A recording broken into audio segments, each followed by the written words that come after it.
video kali ini saya akan menjelaskan terkait 3 model diskursus governance atau tata kelola pemerintahan. Sebelumnya perlu diketahui, apa itu tata kelola pemerintahan? Tata kelola pemerintahan adalah pelaksanaan kewenangan atau kekuasaan baik itu dalam bidang ekonomi, politik, dan administratif untuk mengelola berbagai urusan negara pada setiap perilakunya. Selanjutnya, perkembangan diskursus governance sampai saat ini berjumlah hingga 15 diskursus. Namun, saya akan menjelaskan 3 diantaranya, yaitu entrepreneurial governance, yang kedua interactive governance, dan yang ketiga network governance. Mari kita lihat penjelasannya satu persatu. Yang pertama, entrepreneurial governance. Model entrepreneurial governance pertama kali disampaikan oleh David Osborne dan Ted Gabler. Menurutnya, mewirausahakan birokrasi berarti mentransformasikan semangat wirausaha ke dalam sektor publik. Singkatnya, penyelenggaraan pemerintahan dapat mengadopsi nilai-nilai kewirausahaan untuk memenuhi kebutuhan birokrasi. Model tata kelola ini cenderung bergaya wirausaha. Adapun karakteristik dari entrepreneurial governance, yang pertama, birokrasi pemerintahan yang memiliki jiwa dan semangat kewirausahaan dengan berorientasi pada kebutuhan masyarakat atau customer oriented, efisien, inovatif, responsif, dan kompetitif dalam rangka penyelenggaraan tugas dan fungsinya. Yang kedua, memiliki kemampuan dalam menggunakan resources atau sumber daya secara efisien, inovatif, dan responsif terhadap kebutuhan masyarakat. Yang ketiga, tidak berorientasi pada profit atau profit oriented, meskipun pemerintah menganut prinsip-prinsip organisasi bisnis. Adapun prinsip-prinsip dari pemerintahan bergaya wirausaha menurut Osborne dan Gabler, yang pertama, pemerintahan katalis atau mengarahkan ketimbang mengayuh. Kemudian yang kedua, pemerintahan milik masyarakat atau memberdayakan ketimbang melayani. Yang ketiga, pemerintahan yang kompetitif atau menyuntikkan kompetisi ke dalam pemberian layanan. Yang keempat, pemerintahan yang digerakkan oleh misi. Yang kelima, pemerintahan yang berorientasi pada hasil. Kemudian yang keenam, pemerintahan yang berorientasi pada pelanggan. Yang ketujuh, pemerintahan wirausaha. Yang kedelapan, pemerintahan yang antisipatif. Kemudian yang 9, pemerintahan desentralisasi. Yang terakhir, yang ke-10, pemerintahan yang berorientasi pada pasar. Adapun tujuan yang ingin dicapai model entrepreneurial governance adalah agar pemerintah dapat menemukan sikap dan perilaku yang inovatif dan adaptif dan berorientasi kepada kepentingan masyarakat. Tujuan lainnya yakni pemerintah dan masyarakat akan mampu mengelola sumber daya atau resources dengan lebih efektif dan efisien. Contoh implementasi dari model entrepreneurial governance di Indonesia yakni adanya lembaga atau organisasi berbasis wirausaha seperti BUMN dan BUMD. Diskursus yang kedua yakni interactive governance.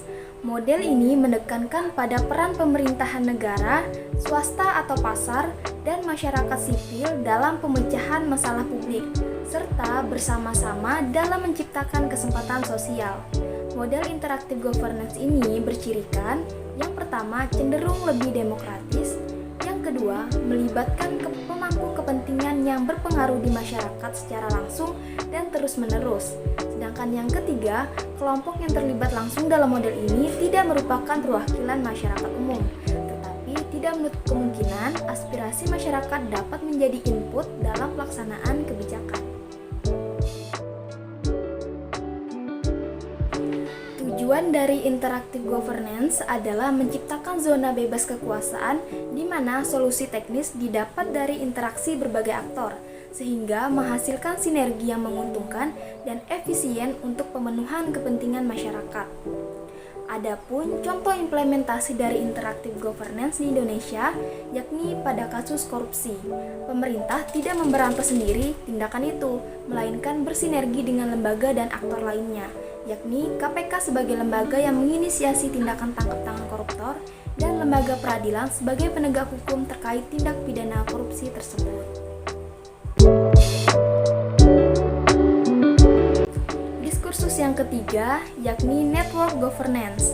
Model Network Governance dicetuskan oleh Keith G. Provan dan Patrick Kennis, yang dalam karyanya menjelaskan bahwa Network Governance adalah sistem atau jaringan yang terdiri dari beberapa korelasi antar peserta, baik itu pemerintah dan non-pemerintah, melibatkan fungsi institusi yang berwenang, dan dilakukannya kolaborasi untuk mengalokasikan sumber daya dan mengendalikan aksi bersama seluruh jaringan secara keseluruhan.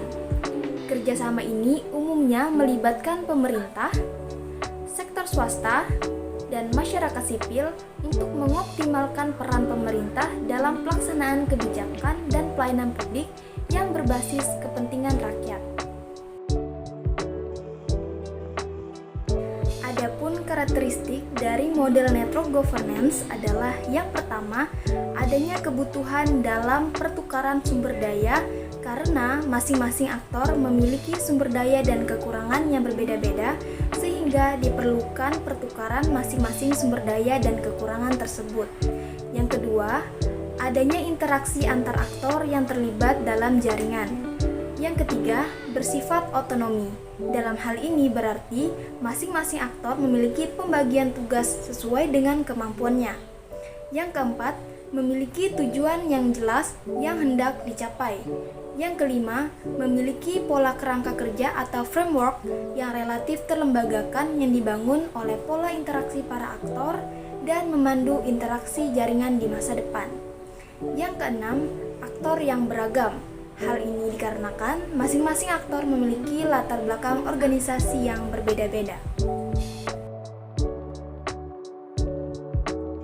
Tujuan dari network governance adalah menciptakan jaringan antara pemerintah, swasta, dan masyarakat yang diharapkan menjadi ruang dan wahana untuk tukar-menukar pengalaman, sumber daya, serta memecahkan kompleksitas permasalahan yang dihadapi bersama.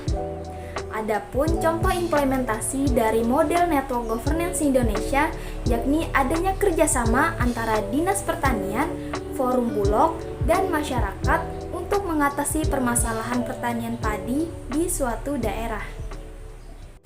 Nah, itu dia tadi penjelasan dari ketiga model governance, yakni entrepreneurial governance, interactive governance, dan network governance. Semoga dapat membantu memberikan pemahaman bagi teman-teman yang menonton. Akhir kata, pulang ngampus makan bakmi sambil ditemani ayang terkasih. Ada salah mohon dimaklumi. Sekian dan terima kasih.